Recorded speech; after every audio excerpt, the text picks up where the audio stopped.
Yo, this is KD, And this is David. and we are the K&D Exchange,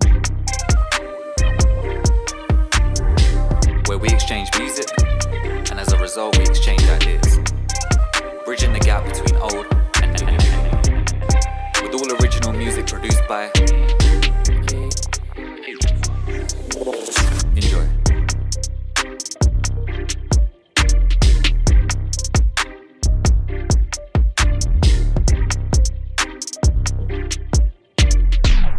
What up, what up, what up?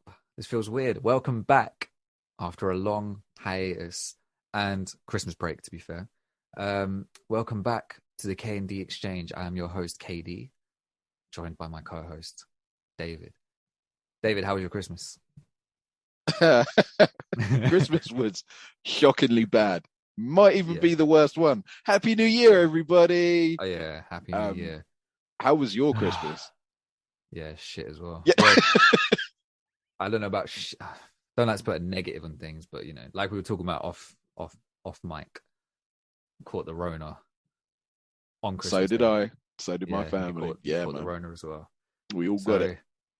We all got the Rona this Christmas period, which wasn't, this Christmas period felt like it was a bit of a up and down. I didn't get into the vibe until quite late. It was not. I didn't feel Christmassy at all this year. I remember sitting in and out, having pizza on Christmas Day, like margarita pizza, just like my life is a joke. Maybe I'll explain. Said, Go on. You've got to have like the one bad Christmas, because otherwise it's like you're on thin ice. Keep having solid Christmases every year. You're just like, this could be the year it fucks up.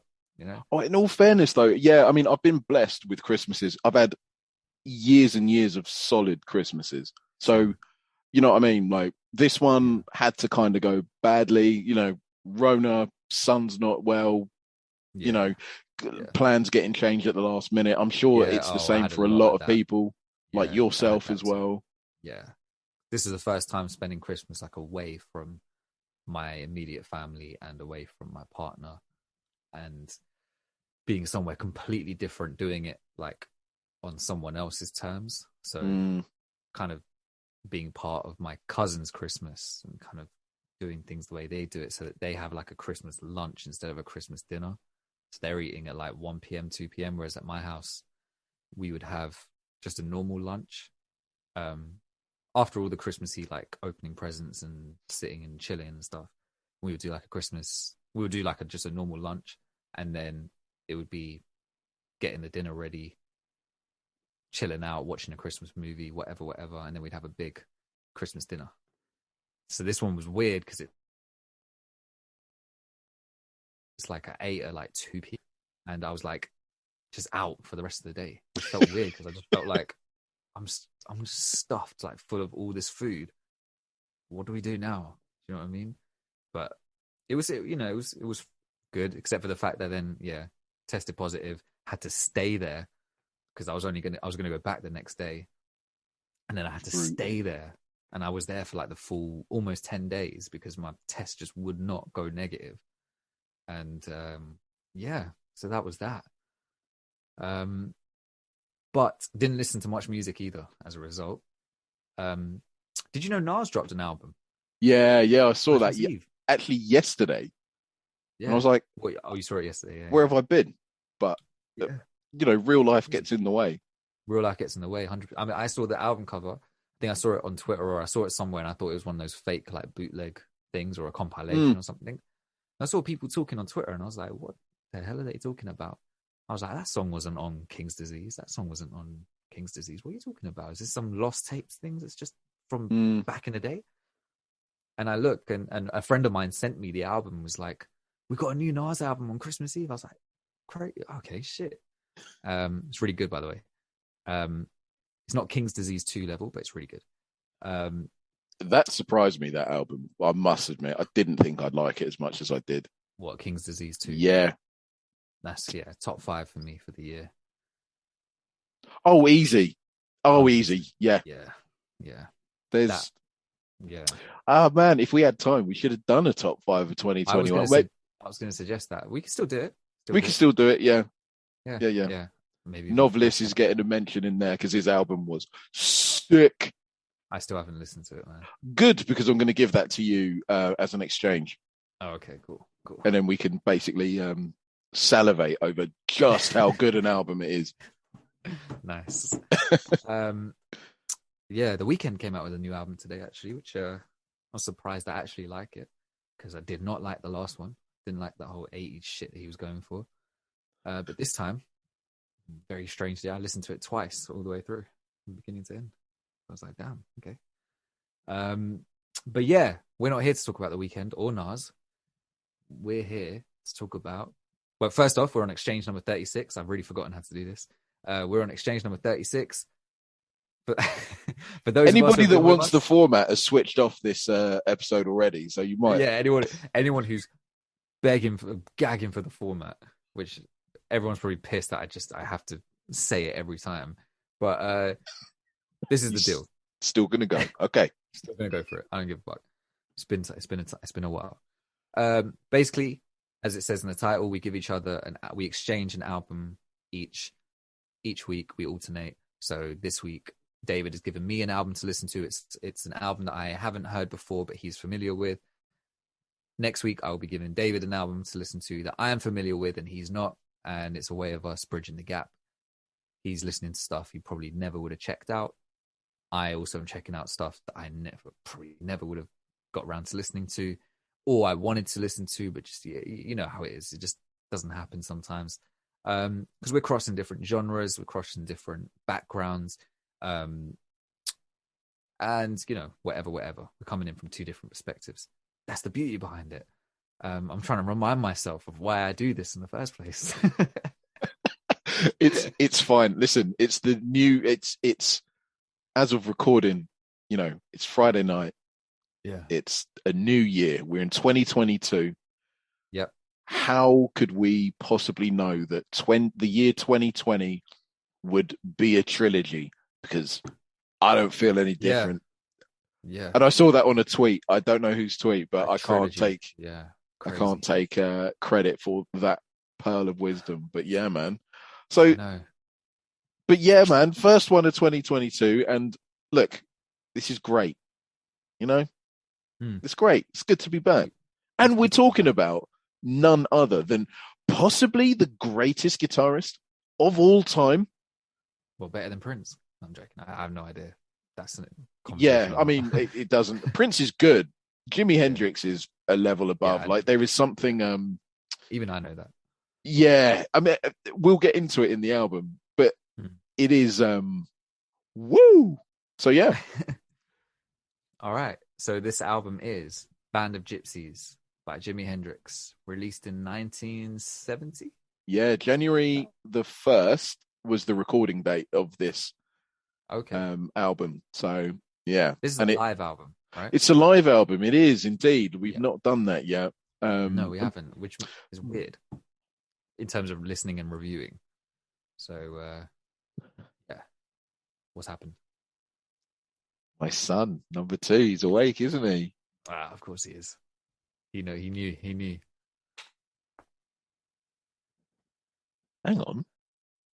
But he's just put himself to sleep. He just cried out and then he's like, wow, wow, wow. And then he just, good Maybe pass out, my little potato head. Good boy. Legend. Maybe he's having a bad dream. Yeah, I hope not. Oh, I hope he never has bad dreams. Oh, cute little boy. Anyway, sorry, listener, that's really bad. But the reason I chose this was because it's a different flavor to Jimi Hendrix, and for me it presented I don't know, it had a bit more funk and a bit more soul about the music that he sort of really brilliantly played over and sang on as well. So normally people understand Jimi Hendrix as part of the Jimi Hendrix Experience, which is Mr. Mitch Mitchell and Noel Redding as his, bass player and drummer. But in the Band of Gypsies, Billy Cox was the bass player, and he also was a good friend of Buddy Miles, which was the drummer of the Band of Gypsies. And they just played some cool, soulful grooves. Mm, And what's yeah. really cool about these guys, they would have been a lot older than Jimi Hendrix, I think, Oh, because for real. William Cox, was born in 1939, and Buddy Miles was born in 47. So I think they'd have been a tad older than Jimi Hendrix. Right. Um, Okay. so he was playing with some real experience there, and then he just seamlessly just blows every guitarist out of the water. like, Yeah. but anyway, I sorry, mean, I've waxing lyrical. What did you no, it's think cool, man. about it? Like, let's get into it. Let's get into it. I mean, you know, like when we did the Loyal Kana one, I think that was the Yeah, last exchange episode we did. We went for a different approach, which is kind of similar to how we've done the solo yeah, for reals. episodes. We took a bit more of a overarching approach as opposed to song by song. And I mean, this project feels definitely like that because I mean, there's songs like that are really long, like 11 minutes long. Some of them are Yeah, like 9 minutes long, and there's like six of them, um, or six or seven tracks or something. six And tracks. yeah, six tracks, and they're always changing um, within the songs and everything. So Mm, it didn't really. I didn't think this one again probably would have been if we didn't do this for Loyal Kana. This probably would have been the first one that we took this overview approach because I couldn't really think of doing it song by song. agreed. Um, Yeah, yeah, because I wasn't even listening to it like that. When the only I've heard a Jimi Hendrix album before, which is the first one. Is it? I think the Are You Experienced or something like that. And I really, really like that. I've listened to it several times. Not, it's going to sound bad, not out of enjoyment, even though I did enjoy it, but because I listened to it years ago, just because I'd heard his name and I was really interested in him. So I listened to mm, the album and I was like, this is sick. And then later on at uni, someone said, "Oh yeah, you should check out that album." And I'm like, "Oh, I've already listened to it, but not in a few years." So basically, was checking out fresh again. And then at work, I worked with someone who was a huge Jimi Hendrix fan, mm. and he was talking about his vinyl collection. That was one of his favorite vinyls that he's got. So I went and listened to it again as a result of that. It was always like revisiting it as opposed to it being in rotation. Um, so this was different because this was something that I put on. I think when I first listened to it, after you gave it to me to listen to, I listened to it while I was like playing NBA or something on my Xbox. Okay. It was just kind of on and was the soundtrack to it. Seems like a weird pairing, but sometimes I'll do that. I'll like listen to albums while I'm playing on my Xbox because it's instead of don't really do a lot of sitting focused album listening these days, and it's usually something like I'm driving or I'm walking, I'm doing something low level while it's on in the background.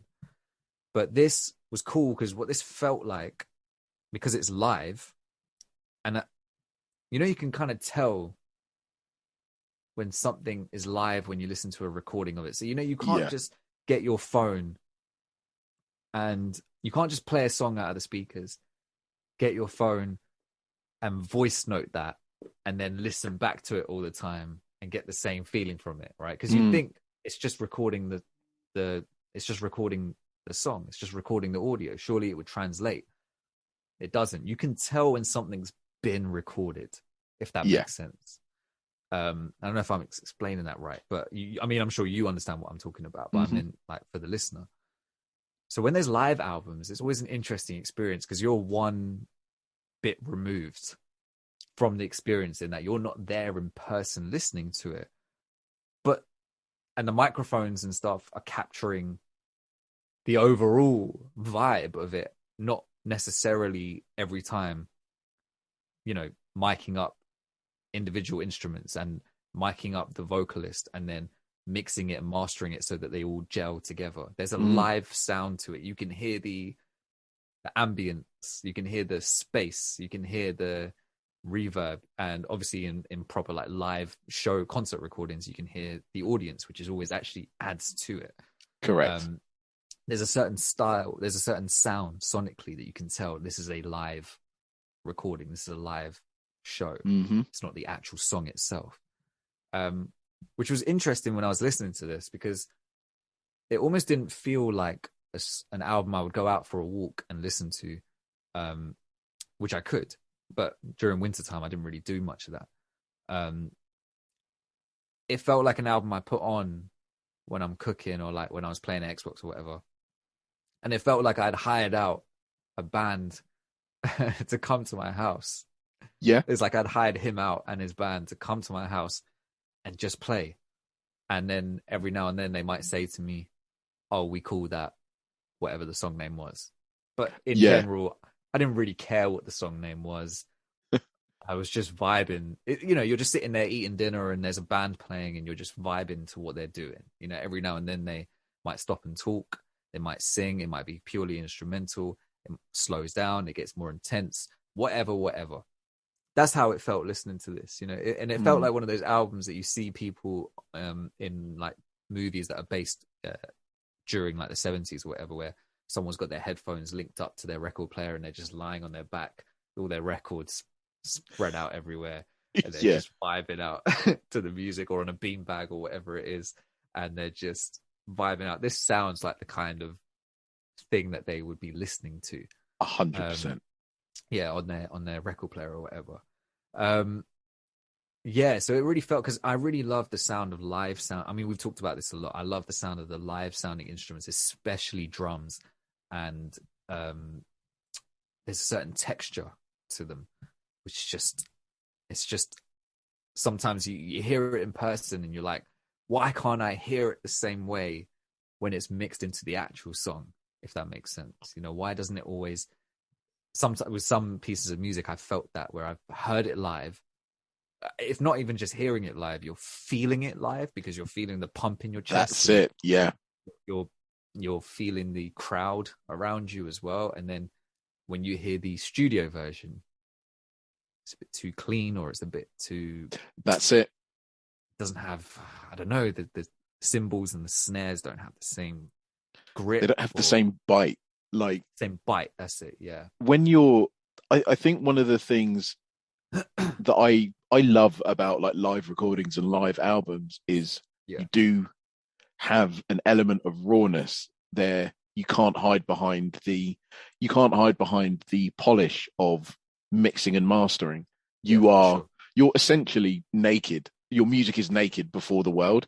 And I think that's very, very telling. The fact that three guys can make so much noise and do so well. Like the drummer and bass player do backing vocals and it's full vocals, I didn't know that, but that's oh my goodness, it's just three of them and they make a lot of noise.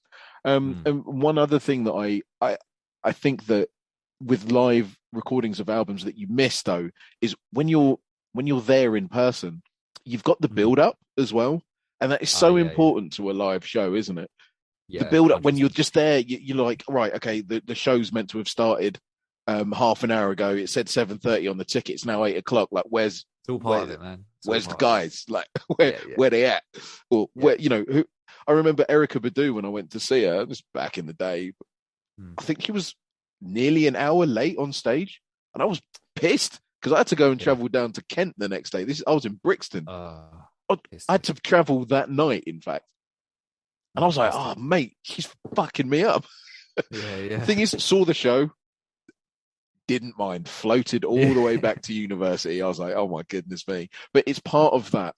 Part of the enjoyment was that waiting. Like, when's she going to get here? 100%, man. Unless you're like Lauryn Hill levels, which I've heard, where it's like hella late. But and then she does remixes of her songs, not even like the full versions. That's what I've heard, apparently.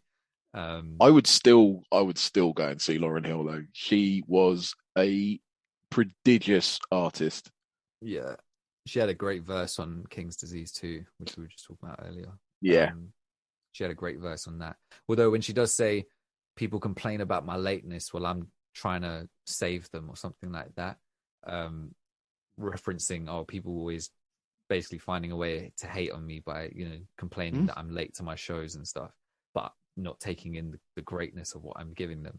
I did watch a review of the album where someone was like, yeah, that's a good bar, but please stop being late to your shows because it's some bullshit.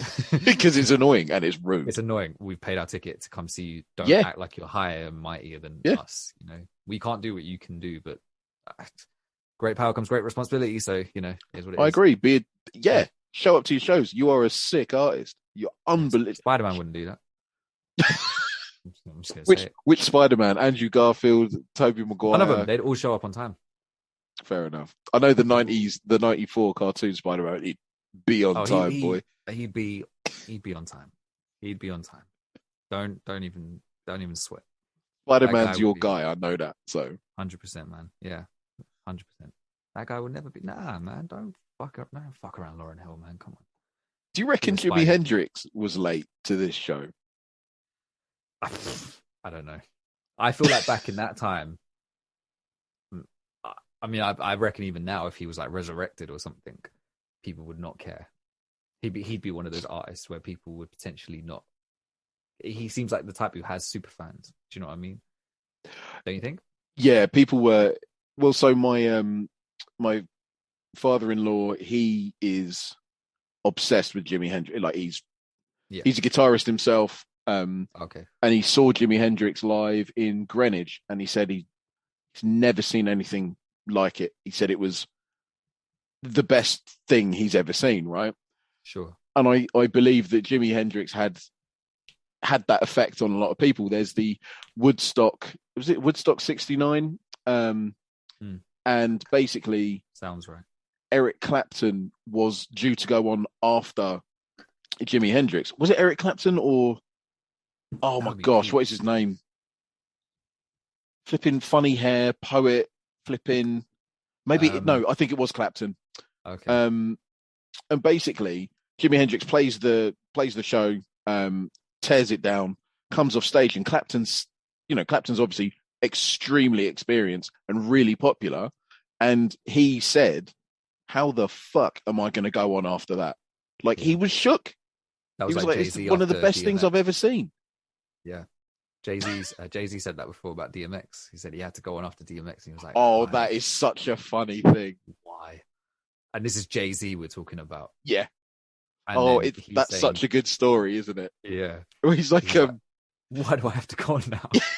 Yeah, he was just like, you could hear DMX going on the opening up the show, going, "Oh, what my dog's at," and the crowd goes wild. I can't do that. And then what happens? And then he says a prayer, and everybody's crying. And then he's got his hands up in. Everyone's got the X's up in the air, and they're all crying. Yeah. And then I've got to go on afterwards. Was that wasn't Summer Jam, was it? That must have been something else. I've no idea, but I know Jay-Z's for a fact. trump card for Summer Jam was that he brought out MJ during that, and that. I mean, if you watch the videos of that, I wish there was more video. I would have thought there'd be loads of video footage of that, but it's when was that though? That was late 90s, right? Yeah, late 90s. I would see a lot of people filming these shows. Like a lot of people weren't having like the camera experience. This is something that drives me crazy, by the way, and I think this is a telling thing about where we are as people in the 21st century. But whenever there's a live show, say for example, flipping Astroworld, that disaster.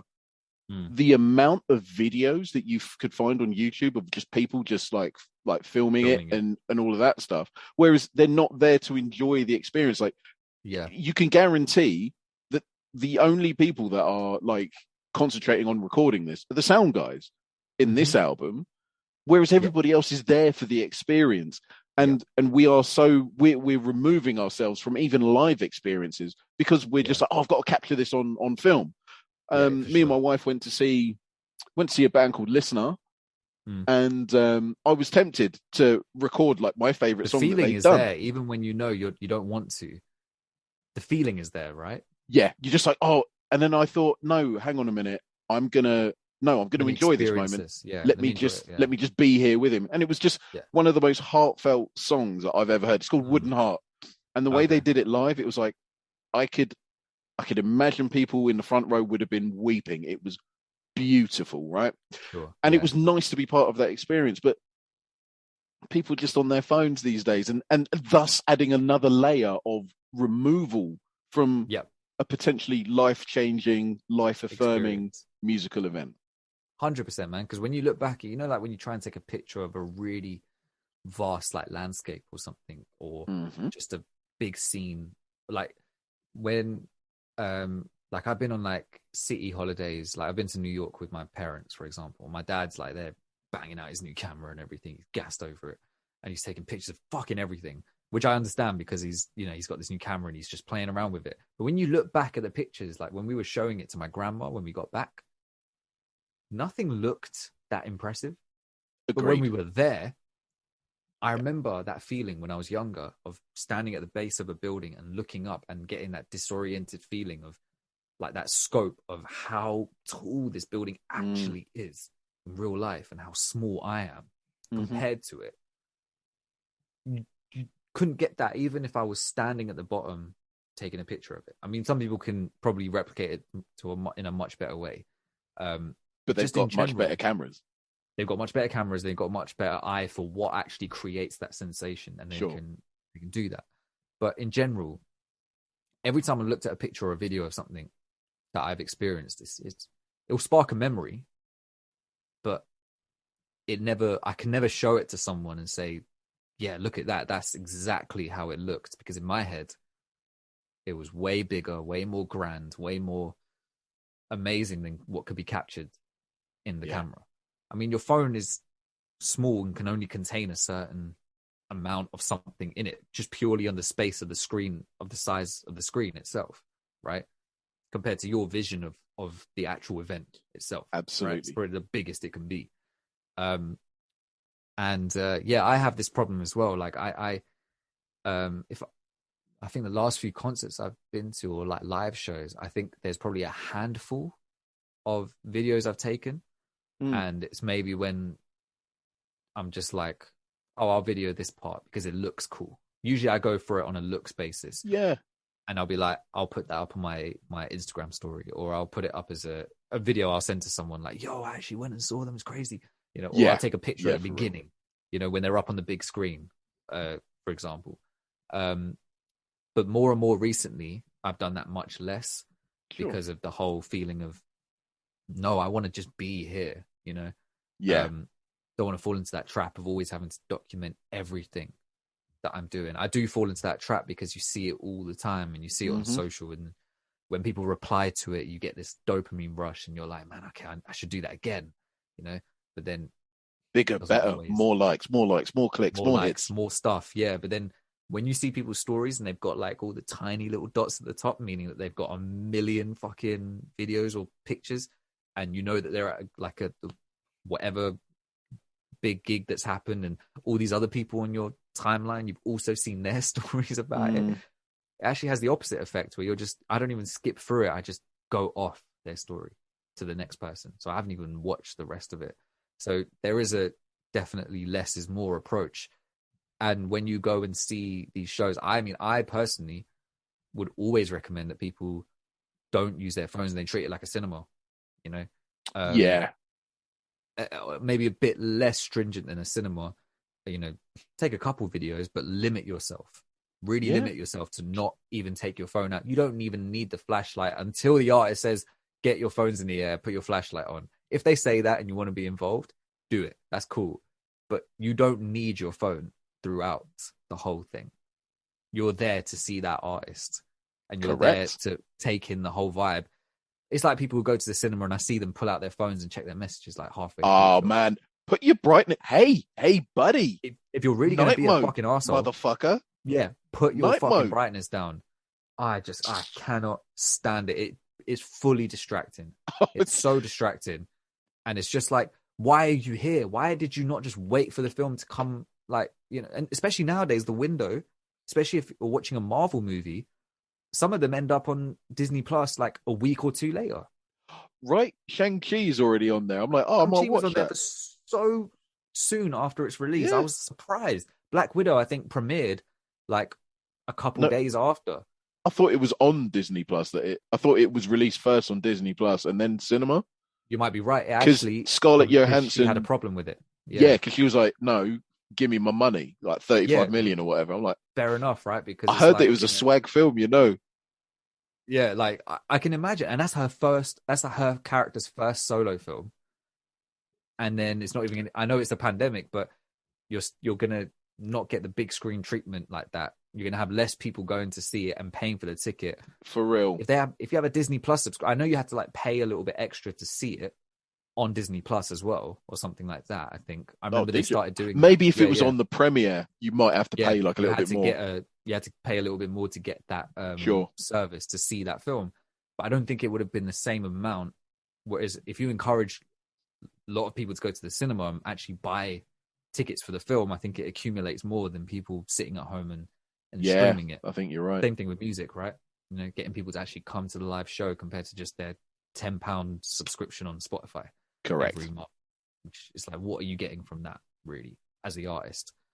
But, you know, everyone wants convenience until their favorite artists and actors and movie productions have to shut down and not make any more art that you want because that's shit. But I have to actually pay for it. Oh my god! Yeah, what are you just walking to HMV and say, bruv, you're actually selling t-shirts and stuff? Why can't I just get them for free if I pay a £10 subscription fee? That's a good way of looking at it. Like, but why is that compared to the art which hits you on a level that I'm not even just saying this for you? People say this about the stuff that they go and consume. Yeah. Like the movies, the music, TV shows, all that stuff. Talking about how much it impacts them, how much they love it, and they love this person, they love this actress and this musician. But then you don't want to support them? Yeah, put your money where your mouth is. Like, yeah. But then you're not going to skimp out on buying fucking clothes which were made in some sweatshop somewhere in wherever, Indonesia, right? I don't know. I just picked a random place, you know, and they're getting paid in shitty living conditions. And complete unsubscription from our Indonesian listeners. None of them. Or none, yeah, none of them. I don't know why I picked Indonesia. What's a place where China. That's so funny. Yeah. Because I was just thinking about the tags that are on the back where it says where it's made. Yeah. It's always China. Yeah. But yeah, that's my little rant about that, which is related to this because it's about the live experience and this is a live album. Absolutely. So yeah. I mean, I don't know what else I can really talk about apart from that I thought this was a cool experience. There's not much live hip hop music. Listen, there, and that is a disgrace. Yeah, it's an absolute disgrace that there is not more live hip hop because when you get it live, it's beautiful, great. Man. Yeah, especially like the Roots and stuff like that, or when you have artists who put like they don't even need to have the live bands. There are some artists where they do just sound great when it's just a DJ beats and rhymes and it's got that raw kind of thing to it. Some hip hop gigs are fucking terrible. I'm gonna I do hear that, bro. Like for me, like as a musician, for me, it's got to be played. It's got to be 100% live. There's absolutely like if it's live hip hop or whatever. Like, you know, I've seen many artists. Oh man, like J. Cole, for example. Saw him, and he just had a backing track. Well, it's karaoke, mate. Like genuinely, anybody could do it. Like really, you just have. No, but I'm just saying that, like, you know what I mean? It's just not. It doesn't. I don't know. It doesn't engross me as much. Whereas, like, I didn't go to this gig, but my sister did. Lupe Fiasco. I think 2009, 2010. Okay. Live band. Yeah. And he did most of his first and second album with a live band. Like, could you imagine Little Weapon? I was listening to that today. Little Weapon with a live band. Holy moly, that would sound almost biblical in scale because they got that Gregorian chanting. If they managed to sample that, and Lord have mercy, that's a great song. And those rolling kind of drum sounds, the little drum rolls in there, really thin, clappy ones, but they sound so good. It's like, that military snare. They're crispy, the crispy military drums. Yeah. That sounds real good. Yeah. But so for me, like I'm a complete snob. Like I've seen Jamiroquai live, for example. Everything you could tell, everything was live. All of their instruments, like there was 5 in the band, but like they had additional people there to fill out the sound. One of the best experiences of my life. Couldn't believe it. Sure. So that's really fueled like my love for live music. Also, you know, my musical guru MJ always Mm, played with live band, and you sure. could Yeah. tell that it was live. Yeah, it has a different feel when you watch the song live. Like Rock With You on the Bad tour just sounds Oh, so good. oh goodness Sounds me. so good. Yeah. Yeah, But if I'm going to see Skepta, I see what you I mean. kind of don't want a live band. I want the full weight of the beat playing in the Sure, I background. hear that, but there are You know, ways that you can do it live. But yeah, no, I hear what you mean. I do you do know what I hear mean? that. It depends on certain things, but then if you put like Joey Badass in a small venue with a live band, it would sound just as good as if Yeah, you put him in a small, and also the song selection as well. If you put him in a small venue and you just had a DJ playing the beats, then yeah, I'd want that kind of the more 90s stuff that he does, or the more yeah. boom bap stuff, because that would sound so good with the DJ scratching and everything like that. Sure, And, him just on a mic, very like grassroots hip hop kind of sure. thing, just MC mic DJ. You got the beats and the rhymes, and it's just that. Mm, I understand how if you're in a big, massive venue and you've got a big artist like Eminem or whoever, or Jay-Z, you kind of almost think, why would you not get a live band? Do you know what I mean? Because you also absolutely. have a DJ as well who does play certain beats. Sometimes they mix them up. Sometimes they have certain beats in there, but they have like the drummer playing over the top of it, or they have like the guitarist playing extra kind of solos over the top to kind of Yeah, break up the structure of it or to add a certain element to it. So yeah, J. Cole released a live album and Odyssey did as well. Um, J. Cole's one was quite good, but it does highlight the kind of the difference in quality in terms of live quality between hip hop and then something like this Jimmy album, where hmm everything sounds so clear on here. Everything sounds so fresh and well put together. The J. Cole one, it's like I'm listening to it. It sounds good. I can take in the atmosphere. All that's missing is that I'm not watching a video. It sure. feels like, do you know what I mean? Whereas this one, it doesn't feel like I needed a video to go along with it. It's given me enough to visualize and just get lost in it myself, as if they're there in the room with me. The Yeah, J. Cole I one, not thinking that they're in the room with me at all. sure.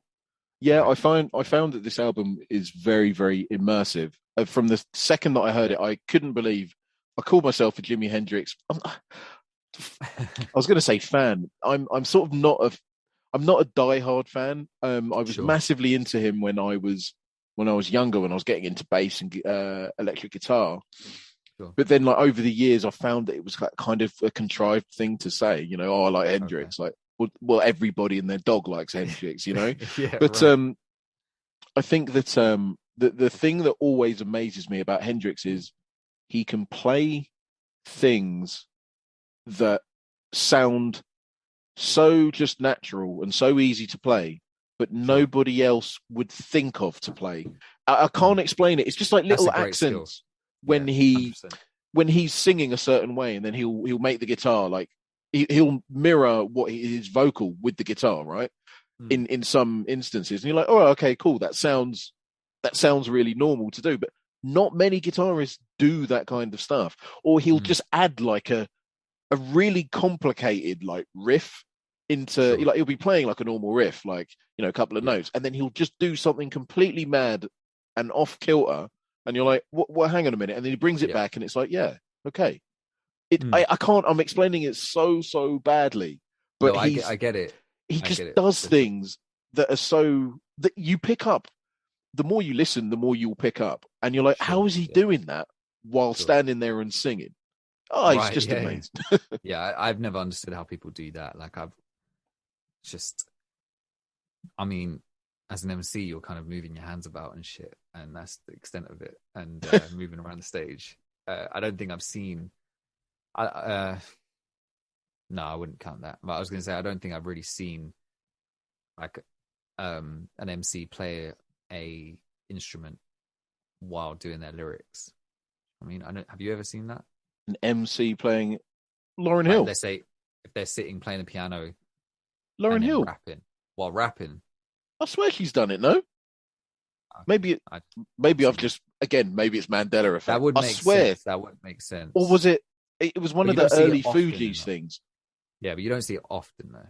No, you definitely don't. You Yeah. definitely don't. You don't even see it with like poets doing it. No, exactly. Yeah, you wouldn't see Lil Wayne. Well, he tried, but you wouldn't see Let's Lil not Wayne. even talk about that. Like, what are you doing? Just because you're holding it doesn't mean that you can play it. No, yeah, for sure. Yeah, yeah, for sure. But yeah, that whole thing about doing things that oh, I think my dominance is here. But yeah, that whole thing about what you call it? What was I trying to say? So you were saying that he's doing things that you think that's so simple, not simple, but like you would have thought Natural. natural. You would have thought other people would have done it, but how comes they didn't? There was something about the way you explained it, Mm. which made me think that because I have that with certain things. Like I always, like if you bring it back to the Marvel thing, like the Spider-Man thing we were talking about before, I've always found it funny when I actually think about the name of some of the characters, Oh, like goodness. Spider-Man, Ant-Man, Iron Man. It's just so basic. Yeah. Yeah. When you really Table deep it. man. Yeah. Tissue man. I mean, these obviously aren't Marvel, but it's like Superman, Batman. They're just so, they just are what they are, right? Could you imagine though, like as Batman, like, oh, we need the hero that we deserve and the hero that we need. And it's just a dude dressed as like a baseball bat just comes out. Yeah, because he I'm just Batman. whacks people. What are you Yeah, doing? yeah.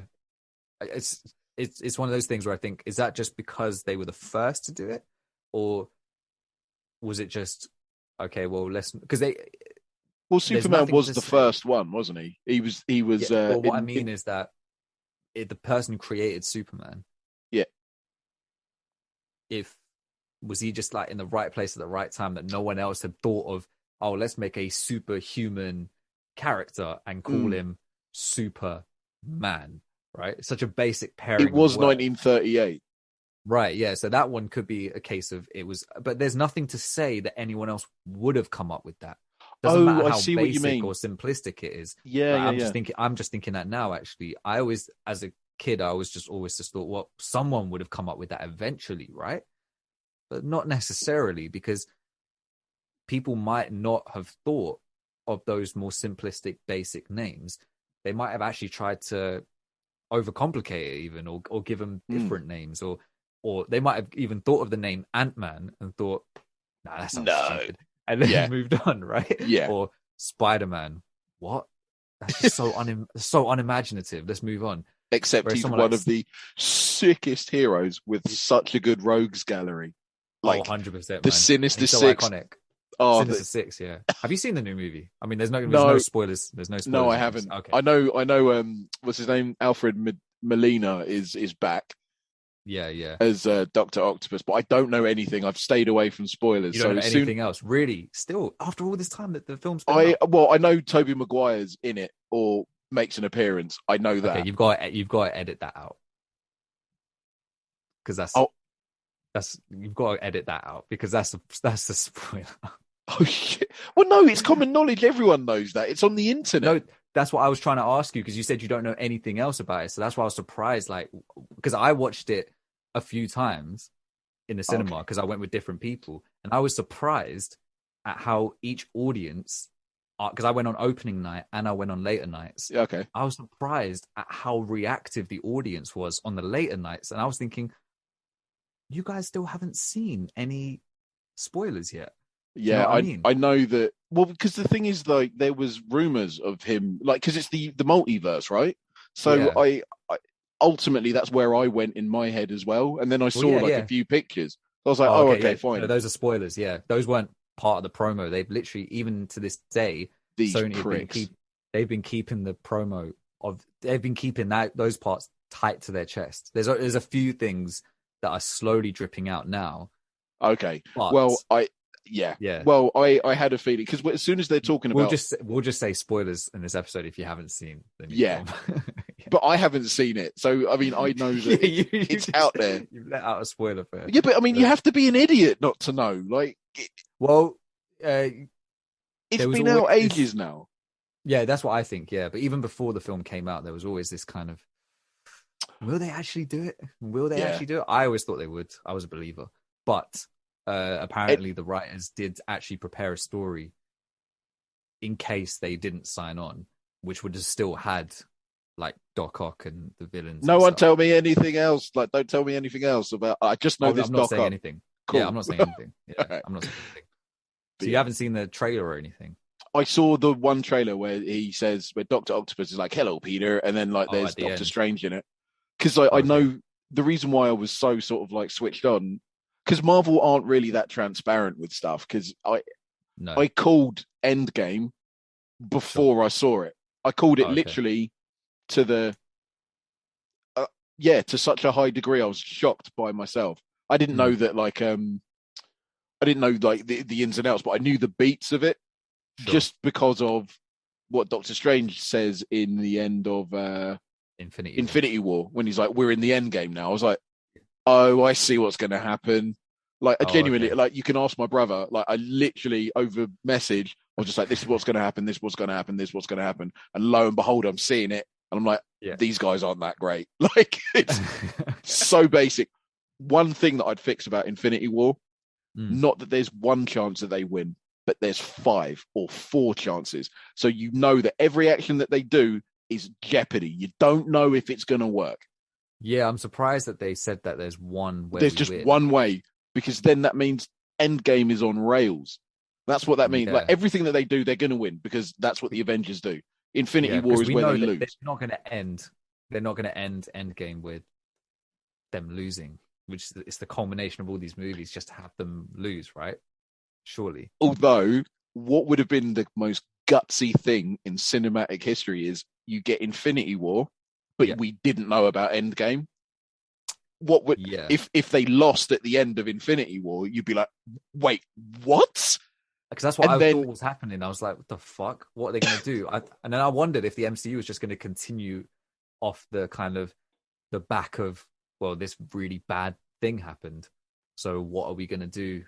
What are all the characters going to have to do? You know, that kind of thing. yeah, But yeah. No, that you're would have right. been a really gutsy way to end like phase 3 or whatever, and then phase 4 could have been like Endgame or whatever. But Sure. do Yeah. you know what I mean? Like, if we didn't know that there was like Infinity War Part 1 and 2, if we didn't know that, if we just thought it was a standalone film, Yeah. it would have been really um would have been really more impactful, I reckon.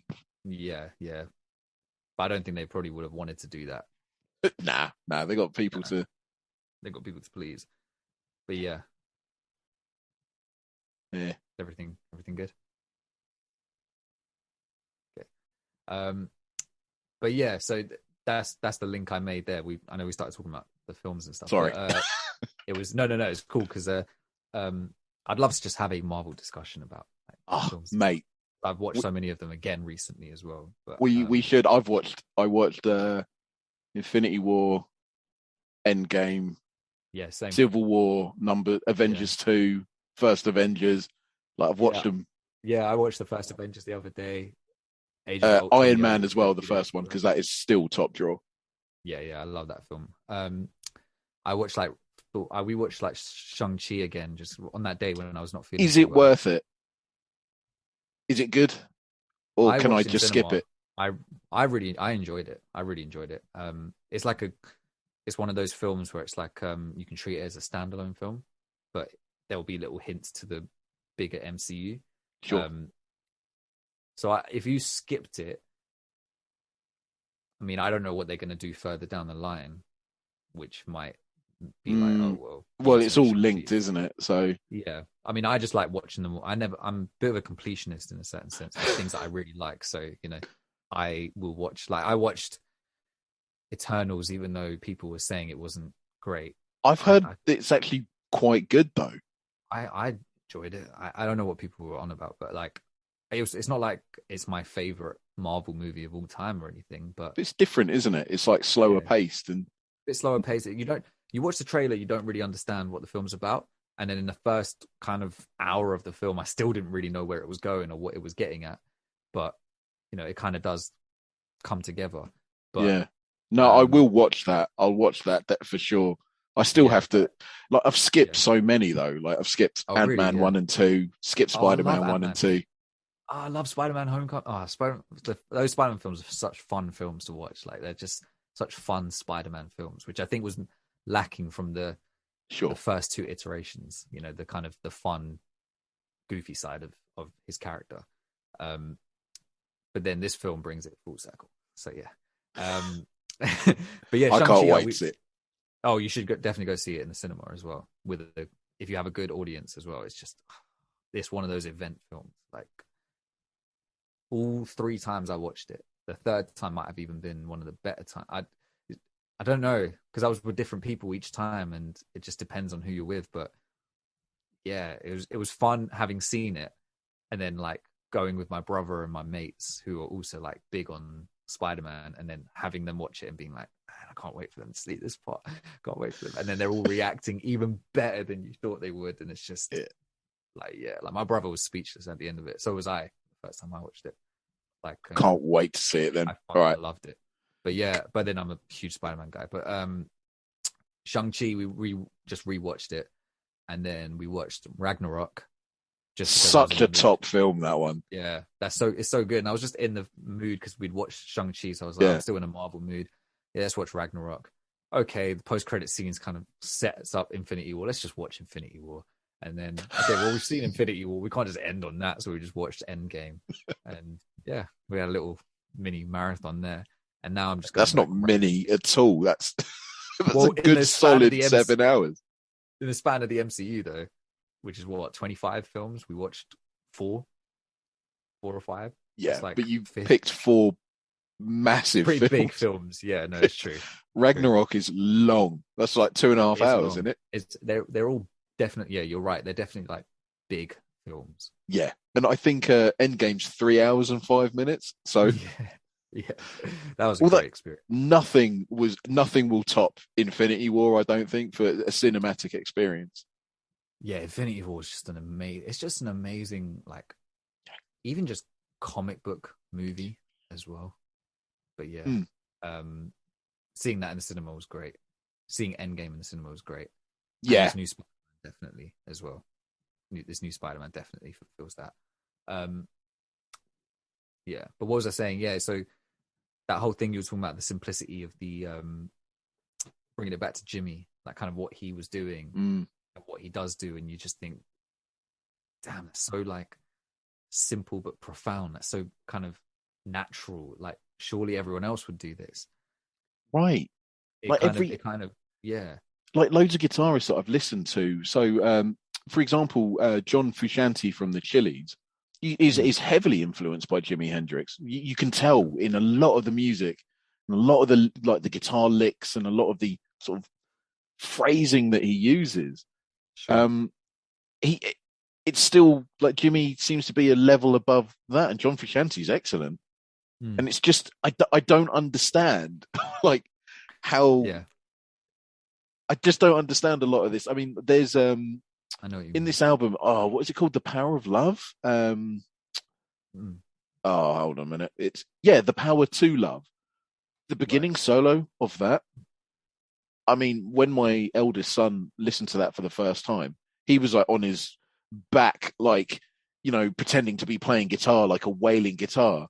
And there are so many little bits in that. It's very, very simple until it's not.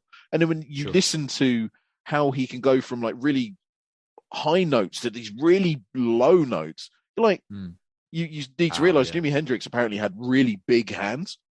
So he could make like giant strides across the fretboard really easily. Sure. But there's one bit in particular where, he's playing really super high up the neck.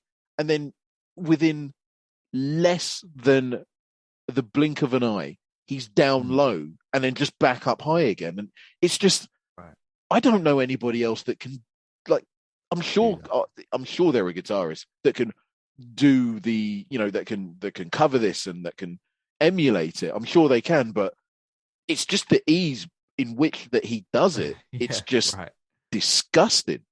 Yeah. No, I did feel that listening to this. And I felt it listening to the first album as well that I talked about, the Are You Experienced one. Again, this is kind of. Oh, sorry, I was going to ask, did you ever listen to Oh, blimmin' hell. What is the album called? Electric Ladyland. No, not yet. I would genuinely really Well, recommend it. I don't think I have. It's the one where it's just a picture of his face. It's like he's live and he's just like singing, Yeah, his it's a mouth open. side kind of. Yeah, Side okay, kind of yeah. profile. It's like That's one yellow I. and red and green. Yeah, I haven't listened to that one yet, but it's one of those ones that's always been on the list because I see it Sure. everywhere. You know. I would recommend it because there are some absolute bangers on there. And Sure. again, it's just an experience when you listen to Jimi Hendrix. It kind of speaks to a simpler time in music where Hmm. I don't know, it just seemed a lot more unrestricted, a lot more Sure. unrefined. It feel like this album for me feels really, really. It feels like Like three free. super passionate individuals coming Sure. together to form this band that are Hmm. just excellent. They're so tight. They're so like the bass and the drums are just so good and full and wholesome.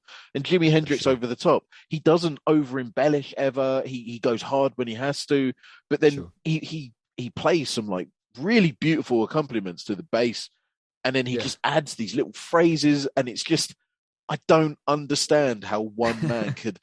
This is like Yeah. 50 years old, 51 years Yeah. old. I don't understand how it's still I'm still in awe of it even Sure. though I've listened to this album.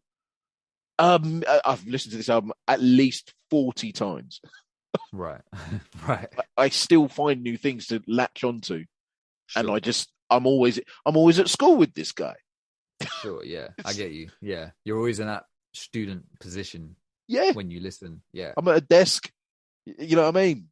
I got my Yeah. my notes out, and Yeah. it's Yeah. basically like it's like Jimi Hendrix is teaching. He's like, oh, so this is how you play, and da da da da da, and And he then just it's does it. And it's like, basically on oh, the okay. whiteboard or the blackboard with the chalk, like old school. Yeah. It's basically like calculus, and it's like all these Yeah. equations, and it's like, bro, But he I just can does it I with can do ease. mental arithmetic. Yeah. Right. I can Yeah. No. times real good. this. Yeah. This was an interesting album to listen to, and from the roster of kind of albums that we have given each other, this is interesting because of its the fact that it's live. Yeah, There's what, 6 songs and they're all varying lengths. I couldn't even pick a top 5 because there's just because so there were long, man. 6 of them. Yeah, there's 6 songs. I mean, not if it was like an EP, like in a traditional sense, maybe I would have said like a top 2 or 3. But even then, I can't pick out songs. I could pick out moments like the intense sections with all the guitars and stuff, like on Machine Gun, um, and Big those tune. like those intermittent, like kind of hard drum rolls that keep coming in and stuff, and it Yeah. just keeps going and going and going. And I was like, fuck, man. And then it just doesn't ease up. Well, it does. But and then we've got to live together as well. That had a similar kind of section like that. Yeah. And then you just have moments where he just starts singing and it cools down a little bit and then it gets tense. And so in terms of there's no top 5 this time, but in terms No, of man. rating, um, again, I think I would give it because this doesn't warrant a repeat listen. It does in general, in like if you're into this stuff, I would definitely say it warrants a repeat listening. Like if you're a guitarist, if you're into the whole live music thing in general, then you're gonna want to pick out all those things that you were talking about Yeah. in the same way that when I'm listening to an artist like Kendrick or whoever, it warrants the repeat listens to catch everything that he's saying and doing. Um, you know, someone like Eminem warrants repeat listens so I can catch everything he said. Um, this is like the same, but on a musical level, well, a different musical level. Mm. Um, so I would give it a 7 because I really enjoyed it while I was listening to it. Yeah. All But right. I couldn't give it more. I couldn't give That's it fair less enough. because the quality is high, but I couldn't give it more because it's not like a bruv, I couldn't stop listening to this, or bruv, like Sure. I kept on wanting to listen back to it. It was like it was cool for the two times that I had to listen to it again recently to refresh because I listened to it back in like November, I think last year, for the first time. Uh, Yeah. then obviously a lot of time passed. I should have listened to this while I had the Rona, like just put my headphones on since I was one of the few You times I don't could feel just like lay do, back. but you don't feel Yeah, like doing anything, do you? that's the problem though. When during that time, I didn't feel like doing anything Yeah. apart from watching the little screen at the end of the bed. Well, it wasn't Yeah. even that little; it was massive. But just whatever was on that. Speaking of which, like my missus decided to get Disney Plus, not Disney Plus. What's the other one? Now TV. And Oh, so I now TV. watched the Snyder Cut version of Justice League Oh yeah, I still haven't seen that. over. No, it took me about 6 days to watch the whole thing. Yeah, Much more is it? enjoyable that way. But Is it? yeah. Oh, okay. Oh, and Yeah. also, if you haven't seen it, the latest Suicide Squad, Yep, I saw that in the cinema. That's a banger of a movie, dude. which I wasn't expecting. I haven't rolled like that laughter wise in a long Yeah, time. yeah. Big step up from the previous one. Incredible step up. It's a Yeah, brilliant film. I'll yeah. go that far. It's a great film. It feels like it's got a particular style to it, a Yeah. particular kind of vibe, and you know, it sticks to what it wants to be. It doesn't try to be too much of anything else. It just is its own self-contained film. You know what I mean? There's an added layer of complexity though, because if you think about the characters, like Mm. Polka Dot Man, that is the stupidest Yeah. thing. They really And leaned into it though. he's a joke. Like that's a Yeah. joke. Like why? You know what I mean? It's kind of like a joke within himself. However, Yeah. how they present him in the film is he's anything but a joke. He's like a Hmm. person with depth and Yeah. quite dark humor and quite funny. Yeah. Like it's really like how they did like Shark one. it was it Nanoe? I can't remember.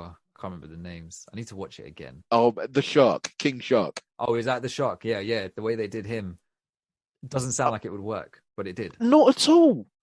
Like Fully not at worked. all. And also like Idris Elba was Mm. what I found weird, right, is that John Cena and Idris Elba both play like straight characters, like they're both the straight man. Yeah. But why the hell is it so funny? Like It's that's really yeah, hard because normally, yeah. like you can do humor when you've got It was one John comedy Cena. Yeah, dude that was right. and then you've got the straight man. Yeah. But you've got two like alpha males. They're both like proper straight, stick up the arse, and Mm. then they're still So funny, phenomenally yeah. funny.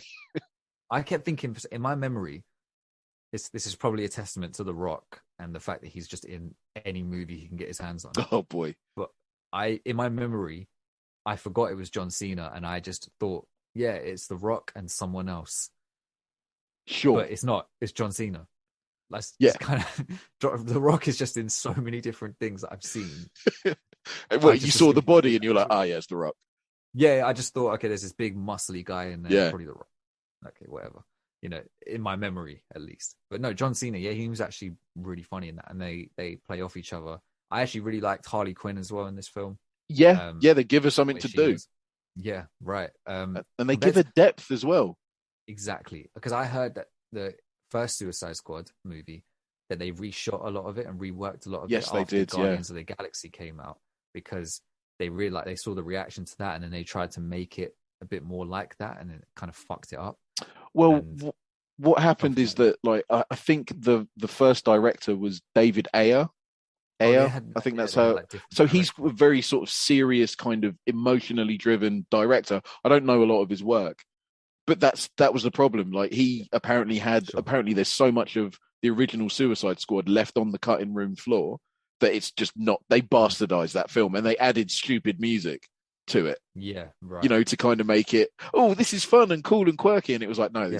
it's a hot It's like mess. Like Guardians of the Galaxy works because it works in service of the story and those characters. It it's doesn't mean you don't just yeah, steal that formula, put it with a whole bunch of other characters and situations and stuff, and then expect it just to work. It doesn't happen like that. People still don't learn from like past mistakes when like films have bombed because they've interfered and done all these things, you know. The Amazing Spider-Man 2 didn't work because they kept on trying to set up for a big Spider-Verse where they would have all these yeah. other movies connected to Spider-Man, like I Black didn't Cat think it and was a bad Venom. film, but that might be sacrilege. No, Like well, that's probably an unpopular opinion, but like I think it's fun to watch, and I think it it's was got okay. I think it's got one of the best looking Spider-Man like suits in there, 100%. I fucking 100%. love the way his suit looks. And it's got some really cool details in there, really nice CGI effects and stuff like that. Yeah. And Andrew Garfield is a good Peter Parker and Spider-Man. Yes. Not in those movies. That's the problem. Yeah. It's there. But Something he wouldn't is work. there. He wouldn't work in like the MCU. Like he wouldn't work like Tom Holland does, for example. Yeah, Tom Holland works. He has a particular niche in the MCU, which Yeah, really works. that's correct. Because right? when I saw him in Civil War, I was like, yeah, that is how I'd imagine Peter Parker to be, actually. Like, that's Spider-Man, you know? Yeah, especially at that age, right? Yeah. It feels like they're like different iterations. Like Tobey Maguire is like just a different type of Peter Parker. You know, they lean into different character traits of Peter Parker, but his one, you know, he's less quippy and less jokey, but he's more soft-spoken, shy, reserved, and kind of just he had a lot of heart. There was a lot of heart in that. You really feel a lot from his character, right? Yeah. You really, really root for him. Andrew Garfield's Peter Parker had a bit more edge to him, a bit more grit. Sometimes he was cool, man. He was a bit more cool, which Peter Parker is in the comics sometimes. He actually does get like, he gets attention from women and stuff, and he actually brushes them off. That's something that people haven't I don't know what the effect is called when people, I think some people have seen the Sam Raimi movies and think that is the truest representation of Peter Parker or Spider-Man. Nah, mate, the 90s cartoon is the truest. Yeah, right. The 90s cartoon above all. Literally. When he's about what, 6'4" and about 5 foot wide. Yeah, he's like, everyone is huge in that show. Even like J. Jonah Jameson was massive. Eddie Brock was fucking massive, which worked for Venom, but yeah. Yeah, why did I say that? Yeah, so like The Amazing Spider-Man 2, it's just, there's certain things in that they should have taken out and just helped make it its own self-contained film, and maybe did some very light setting up for other films. You know, they didn't have to, because apparently they had a good film there, but then Sony came in and said, can we add this? Let's add that. We want to add this because let's add the vulture wings, and let's add like the rhino in there for no reason. 6. Yeah, with that fucking rhino rendition, like no one to see that shit. And then, you know, let's make a Sinister 6 movie. Let's make a Black Cat movie. So Felicia Hardy's in there. Okay, cool. And then we're gonna do this. We're gonna set up Venom. Okay, and all this. Okay, cool. This is gonna set up for this. It's like, okay, but what about The Amazing Spider-Man 2 as its own film? Well, this is kind of gets lost in the process. So this is the thing, right? You can kind of, the beauty of, say, Back to the Future series is that you can watch each film and it's self-contained, but it just happens to be self-contained in a series, right? So I remember I saw Back to the Future 2 first, but I knew through watching Back to the Future 2 what number 1 was about, because it was just excellent, right? And then the third one, they're all self-contained, but they're all completely linked. And I think that's the magic of a decent trilogy, right? Like they don't kind of like the Sam Raimi Spider-Man films. Like you don't really need to have watched the first one to enjoy the second one. Just trying to think. I don't think. Yeah, you could jump in just kind of being like, this is where the character started. He narrates a bit at the beginning. You kind of get it. He's Spider-Man already, and he loves Mary Jane. Okay, we all know that. He can't balance it. He can't balance it. That's what you need to know from the beginning. You know, he gets fired from his pizza job. Okay. We are fully in the throw of what his life is like. We didn't. If you can go back and watch the first one again if you want to get the whole origin story. You know, I mean, obviously, watch it all in order, but you can watch it kind of if you haven't seen the first one. Someone could put Spider-Man 2 on, and it wouldn't be like, no, you've got to watch the first one first.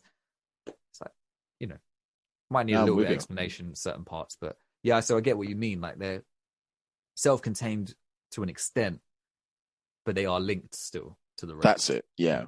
It's Indiana Jones is the perfect example of a near perfect trilogy. Temple of Doom isn't great.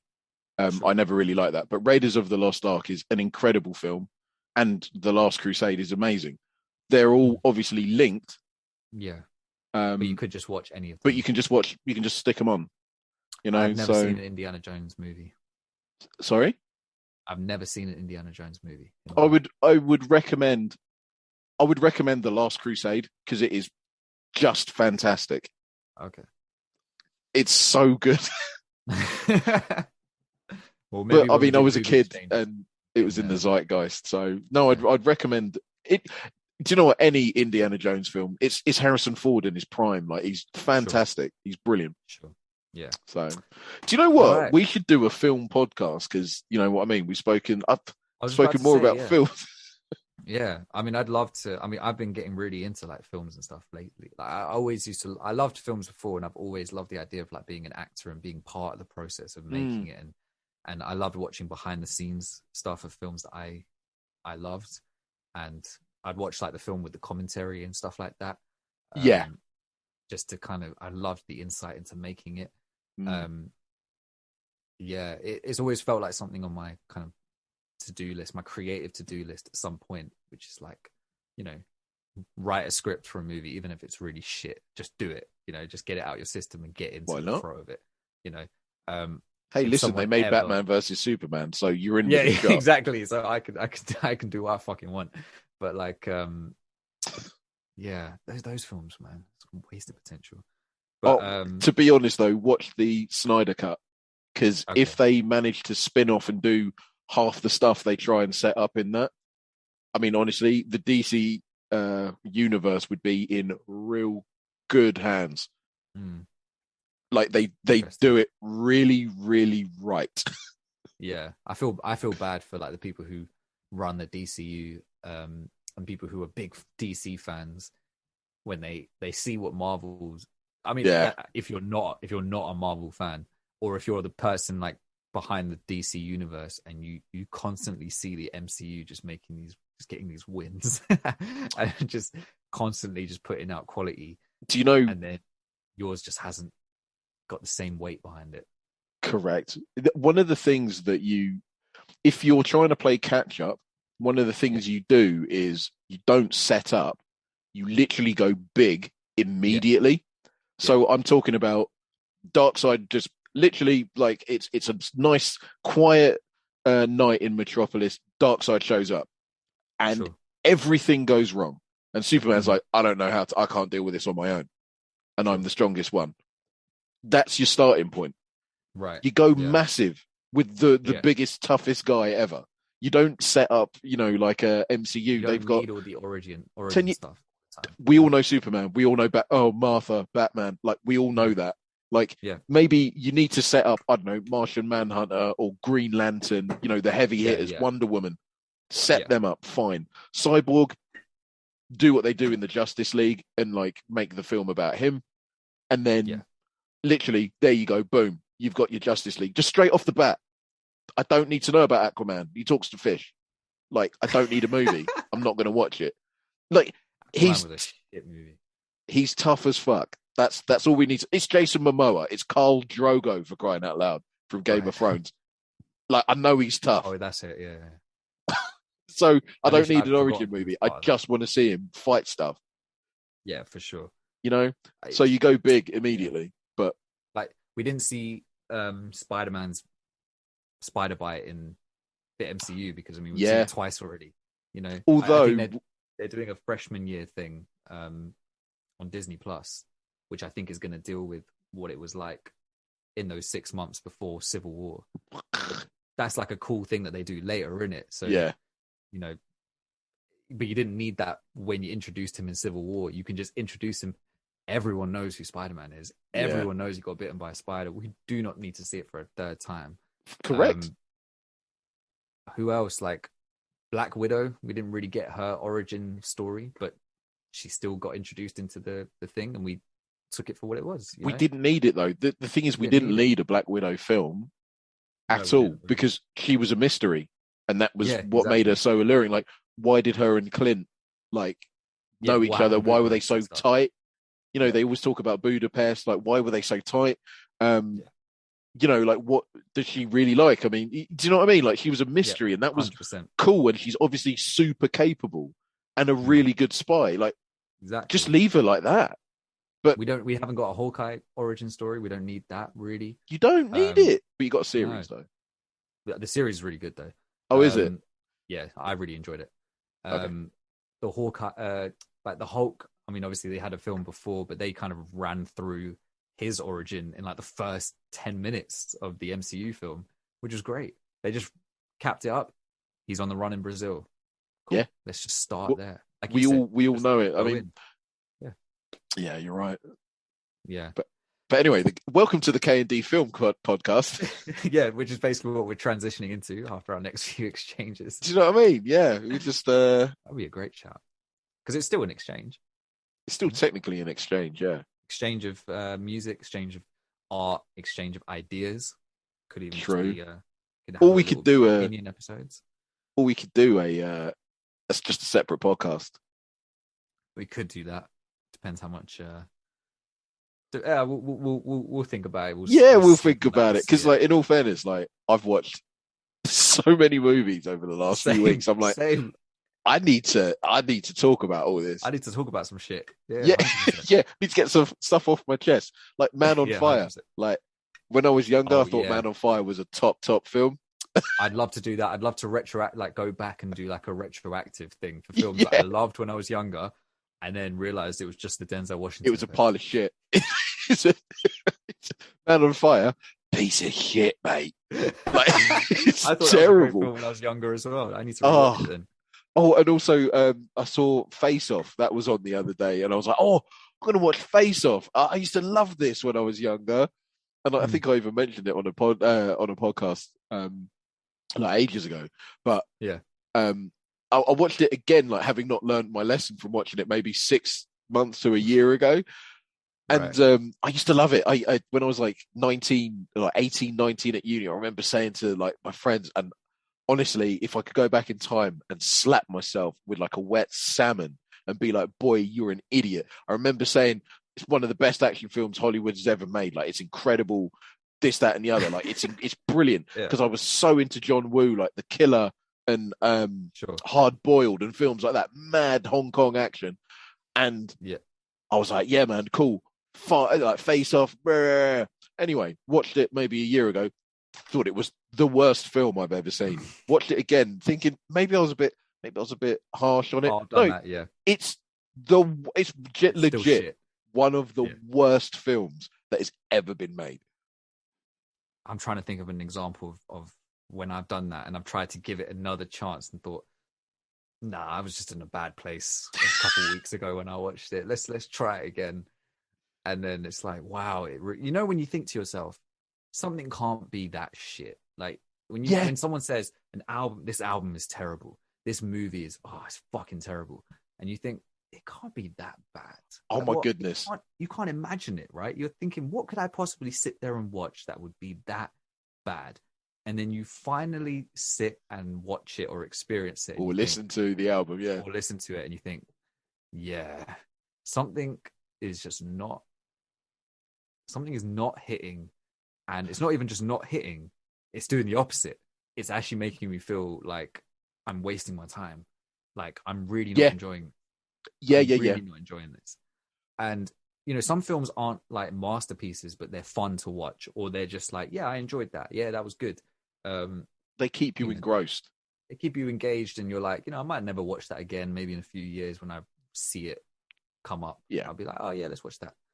Some films, it's like, Jesus Christ, that's like Aquaman. I don't think I'd have to be an insane level of boredom, or it'd have to be super like just I need something in the background. Not seen it just to be on.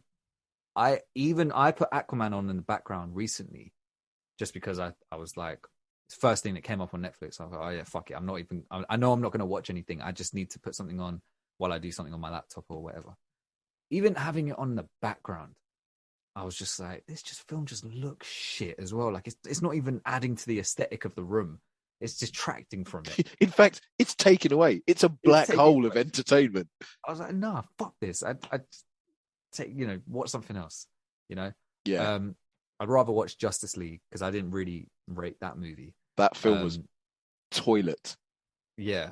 The 2017 one, not the Snyder Cut? Yeah, not the Snyder. I haven't seen the Snyder Cut. I would... watch the Snyder Cut. It's so much better. It's not great. It's so much better though. But it probably makes something better. I want like a Spiderman 3 Raimi cut where it's like a full kind of. I want like a full extended version of what it could have been, Man, I And saw that in the cinema. I've never seen it same. since. I was so angry at that film. I was a kid, so when I went and saw it, it was my first Spider-Man film that I saw in the cinema, and I was hella excited because I'd watched the trailers and shit. I was like, what's it gonna be like? And back then, I didn't understand that if you have three villains, it's too much for the movie, and there's too many moving Three? parts. Yeah, there was Harry Osborn as the Goblin. He took Oh up my his dad's goodness. Yeah, mantle. yeah, yeah. There was Sandman, and Sandman then as well. the Yeah. Black Suit thing, which led to their version of Venom, which was shit. And when I watch it now, I'm like, okay, this is actually a good film. It's just nowhere near. Yeah, yeah. I still think I think it's actually a good film. It's just nowhere near the level of the first two. Yeah, Spider-Man 2 was. Spider-Man 2 is like the epitome of what It's like so any good. superhero film. Yeah, like it's still my number one Spider-Man film as well. 100%. Yeah, but Spider-Man 3 just again, it was like the Amazing Spider-Man 2. Sony interfered. Yeah, Said, why? we need Venom in there. We need the black suit It should because have just been kids love Venom. that shit. He's big enough for a film, and they should have just literally ripped off the cartoon. I don't know if the cartoon stole Yeah, directly from the comic. Just do beat for beat what the cartoon did, yeah, because that was engrossing as shit. Because 100%. what can Venom do that Spider-Man's greatest like attribute is what is spider sense. And Venom Venom can negates bust. that. Well, in the movie, there's a point where Venom said, well, Eddie Brock, because he keeps removing the fucking mask, keeps saying, he says at one point, he says, all my spider sense is tingling, if you know what I'm talking about, after he's just knocked into him without him being able to sense it. Yeah, But yeah, they yeah. never go into it. They never go into that. That's what's happening. Do you know what I mean? Yeah. They should have done it beat for beat like the cartoon, because the Yeah. cartoon was unreal. I mean, Yeah. The cartoon was amazing. you can get away with more stuff in cartoons, I guess, than Yeah. actual But films.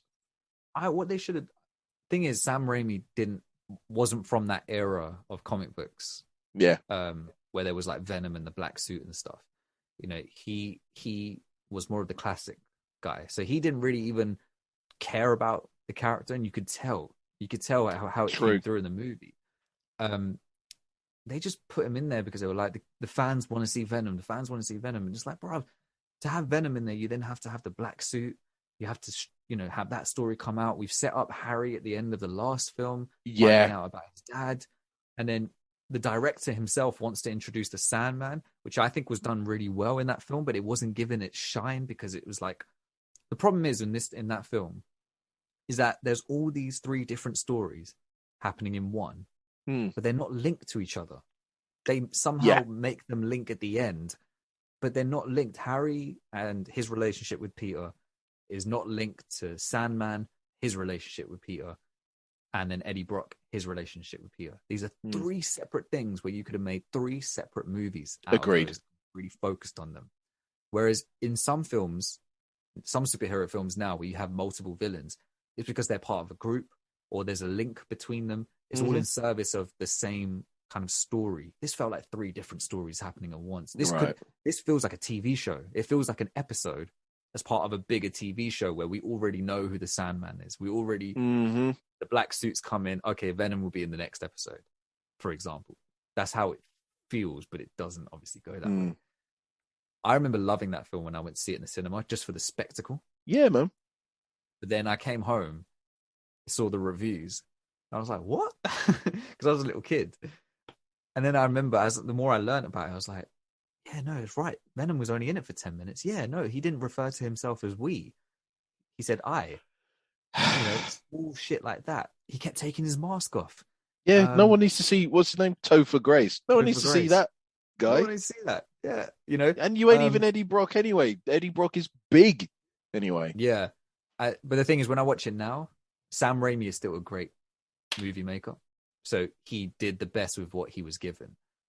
And too bad the best of what he was given was a piece of shit. Yeah, that's the thing. But there's all these little like details in there, like there's like good choices that he made in service of the film.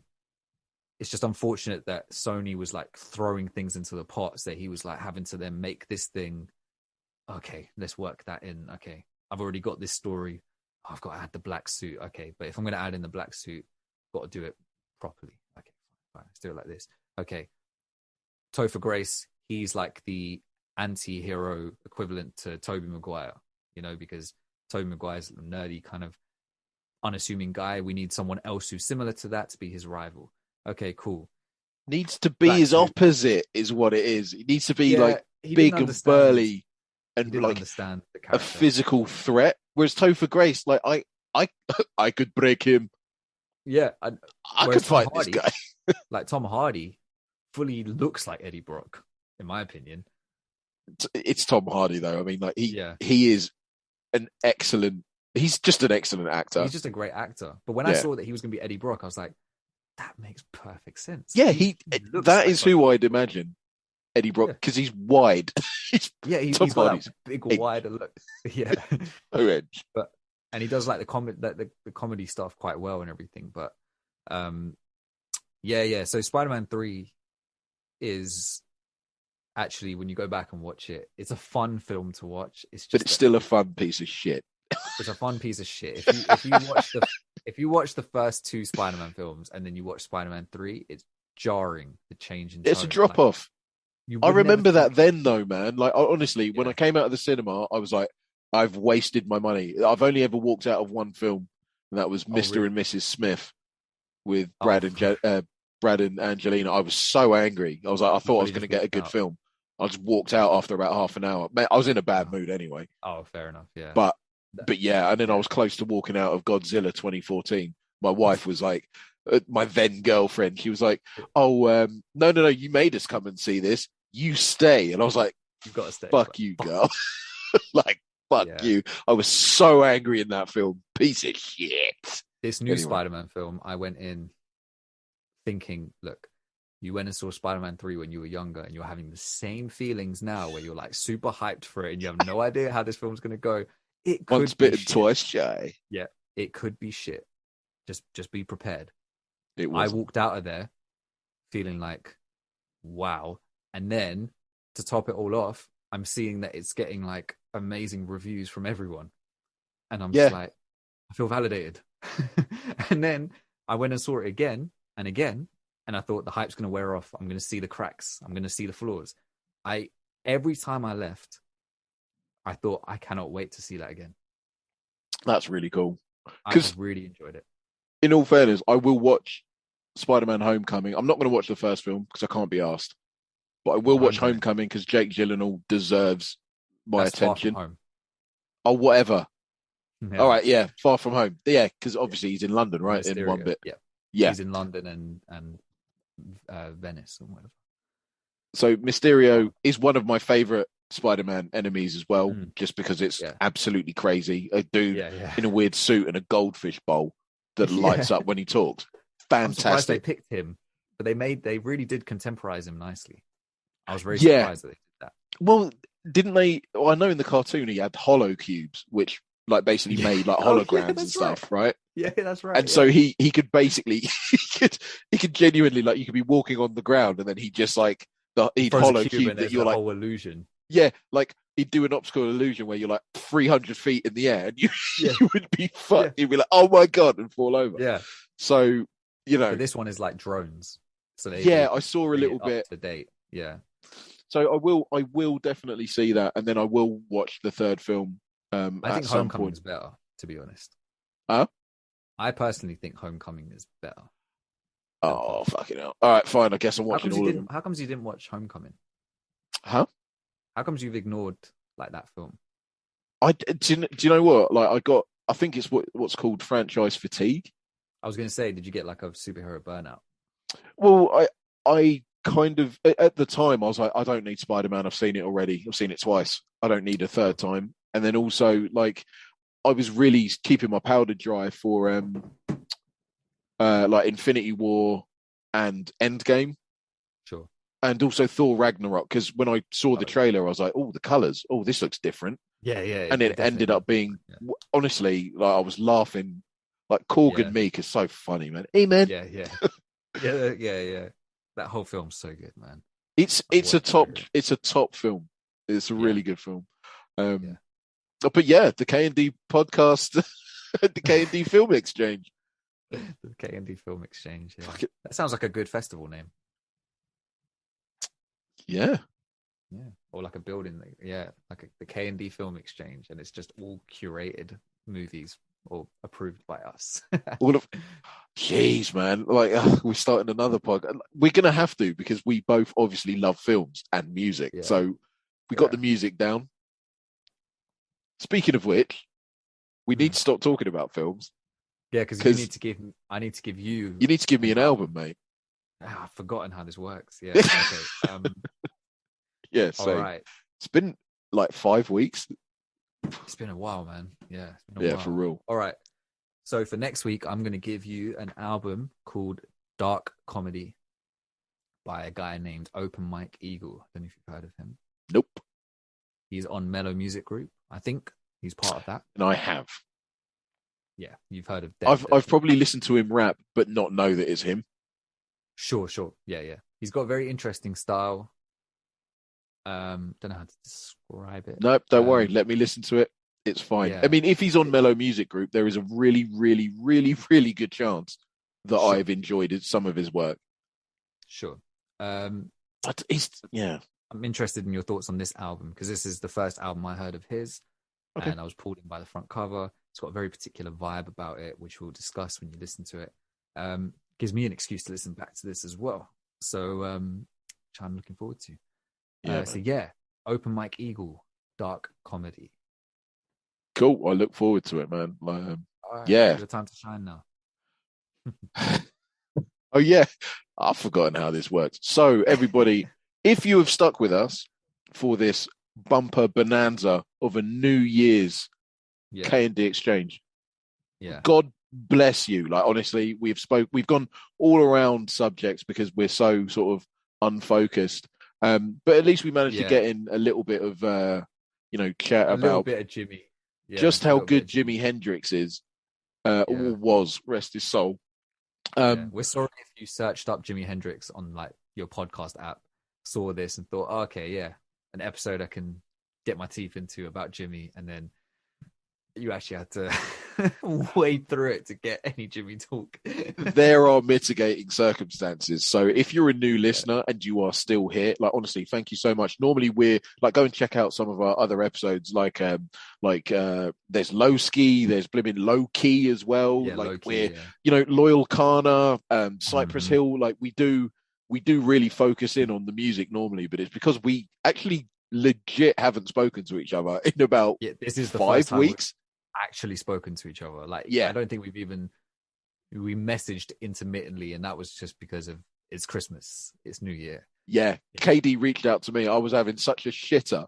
I was just like, fuck, I'm not messaging anybody. And then KD's like, Merry Christmas, mate. I'm like, oh, cheers, bro. Like, thank you so much. Like, Merry Christmas, bro. I hope you're having a good one.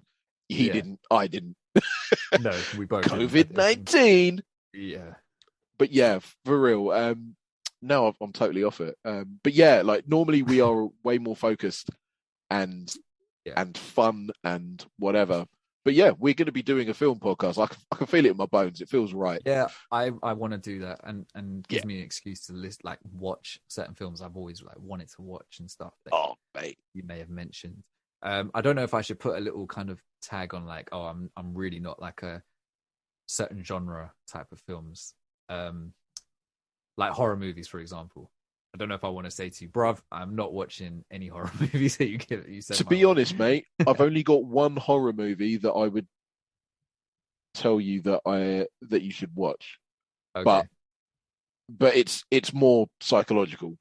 That anything. Stuff I can. Yeah, that stuff's cool. But yeah, horror, like, whatever. No, give me action. Give me like Christopher Nolan, like Inception. Give me stuff like that. Yeah. Blade Runner, the original. Some drama. Give me some superhero stuff. Give me some serious stuff. Yeah, give me some fun stuff. Like the world is dark and horrible enough. Yeah, like give me some.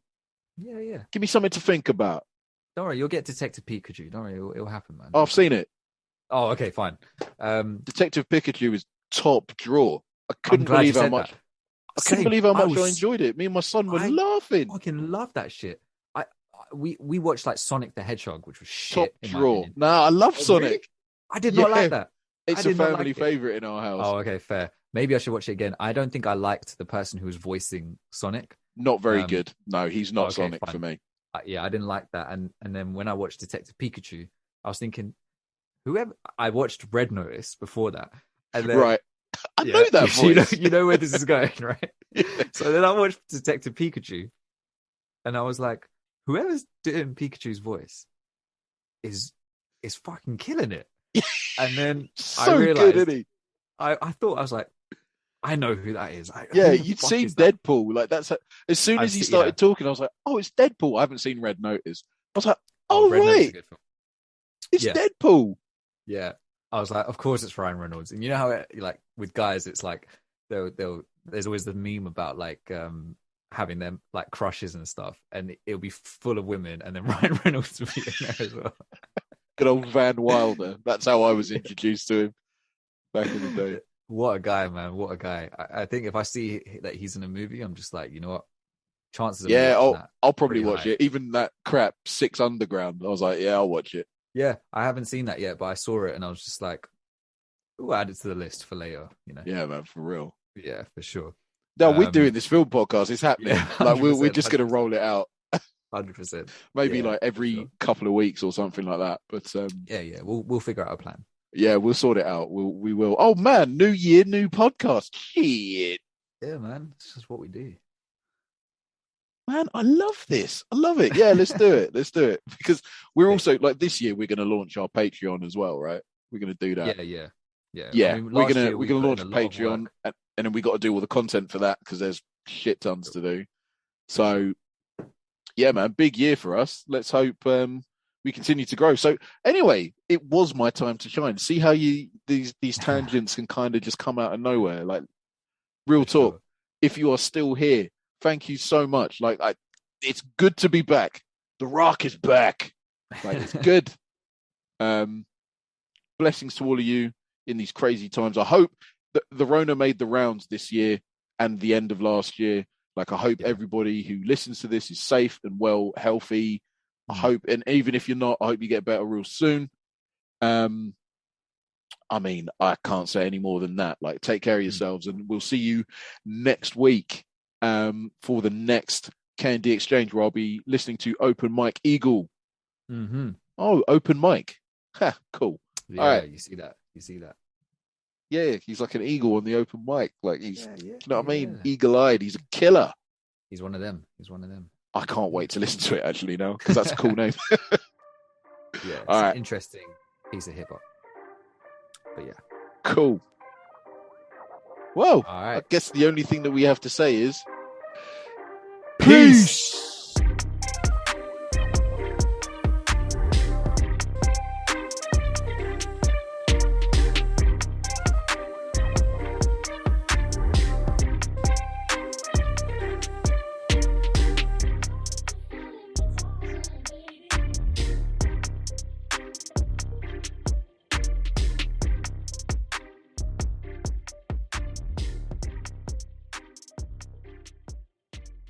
I'll sort that out. Don't worry. We Okay, cool.